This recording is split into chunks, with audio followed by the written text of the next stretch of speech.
Juan Kapitulo 6, versikulo 35.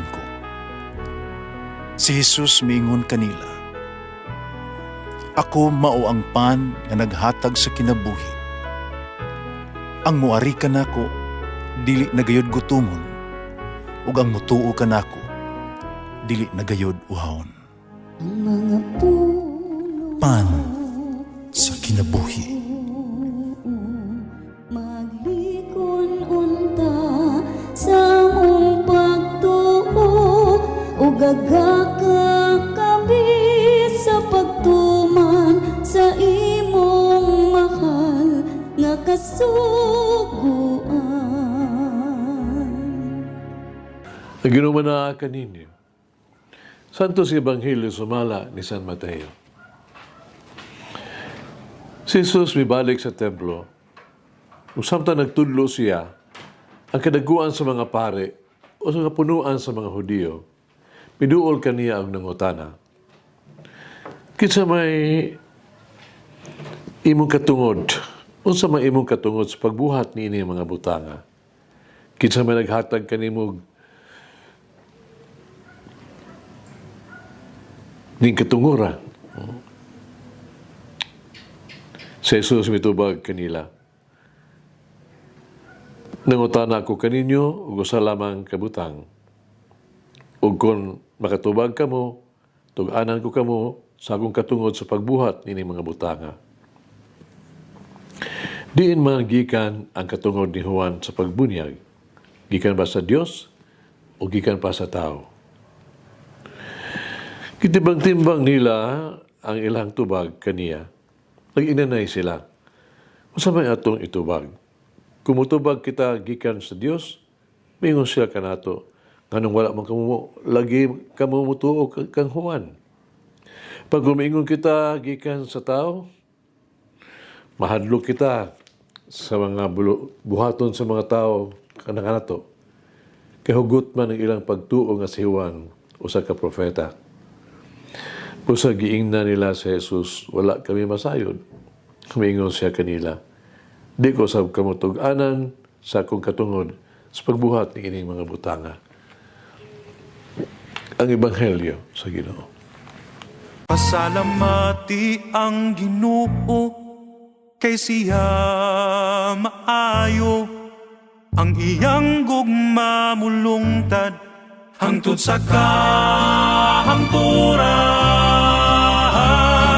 Pasalamati ang Diyos sa tanang mga Diyos, ang iyang gugma malungtaron.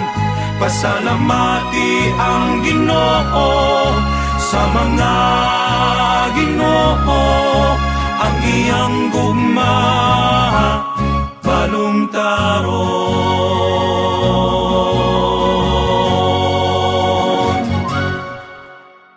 Pinaagi sa unsamang otoridad imong gibuhat kini mga butanga. Ang mga pangulong pare o mga katigulangan naghagit kang sa katungod ni Jesus sa pagtudlo sa templo. So sa kabahin, masabta na to ang ilang pagsupak. Si Jesus bag-ulang nga misulod sa templo, o iyang linihukan ingon man siya tag-iya sa lugar. Kaya ginang gilimbuad ang mga lamesa sa mga tig-ilis o kwarta, kapahawa sila. Imisugod siya sa pagtudlo sa panon sa katawhan nga may aliron sa kaniya. May mga kiniusa ka tumakalibong nga talan-awon. Usa ka estranghero gikan sa Galilea nga napakita og otoridad nga iya lamang unta kini sa mga pare nga dumala sa balaang dapit. Kinsa man siya kuno? Sayang hunahuna. Naibaw man si Jesus nga siya gyud ang Mesiyas. Apan naibawsad siya nga kining mga pangulo, no? Dili mo tuo kaniya. Konsultihan niya sila nga siya ang Mesiyas, ngay panagna sa daang kasulatan o nga ang iyahang autoridad gikan sa Dios mismo. Gani, gibali pa ni Jesus papangutana sila, bayan sa otoridad ni Juan Bautista nga ilang gisalikway. Kaniadto, apan karon dili sama sa mga katigulangan sa Jerusalem, nahibaw na ta nato kung kinsa si Jesus. Unsa may kasulti ni ini nga nasulat bahin kaniya sa itong nahibawan. Daghan. Kini nga istorya sa konfrontasyon ni Jesus sa mga punuan sa mga kaparian o katigulangan kanato o sa higayon sa panghuna-huna kung unsa ang kahulugan sa otoridad ni Jesus alang sa aton kinabuhi. Siyempre, atong iproklamar nga siya ang Ginoo. Apan ato ang pagtuo nagsulti kanato nga dili siya usalang kamapintas nga diktador, magpugos kanato pagsunod kaniya og musilot alang adtong masupakon. Dili ang iyang otoridad mulungtad sulod sa konteksto sa gugma. Gisunod nato ang iyang mga pagtulunan, kinahibalo kita nga maayo lang ang iyang gihunahuna alang kanato. Kita nagsunod kaniya tungod kay siya nagpakita kanato sa paagi sa pagkinabuhi diha sa iyang kaugalingong gugma. Sa katapusan, ang otoridad ni Jesus mo'y gasa. Dili palas-unon.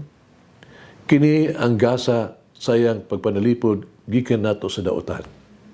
Kini mo ang gasa sa iyang grasya sa pag-umol kanato sumala sa iyang kaugalingong dagkway. Si Jesus dili gayon mupugos sa iyang kabubuton diha kanato.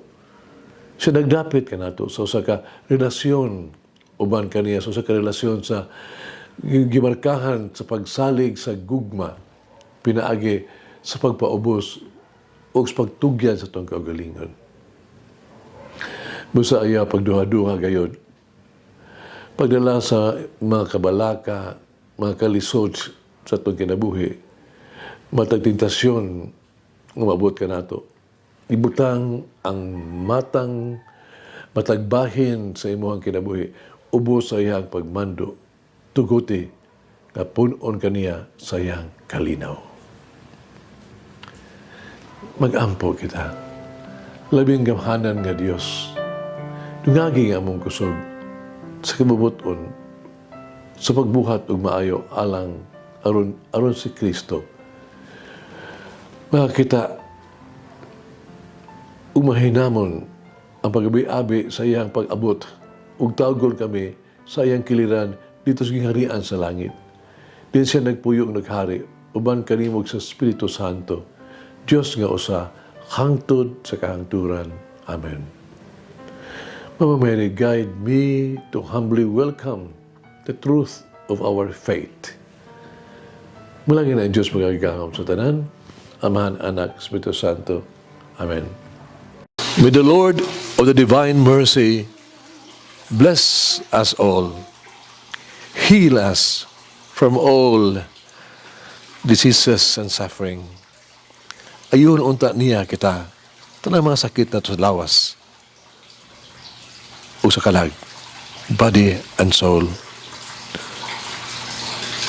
In the name of the Father, the Son, and of the Holy Spirit.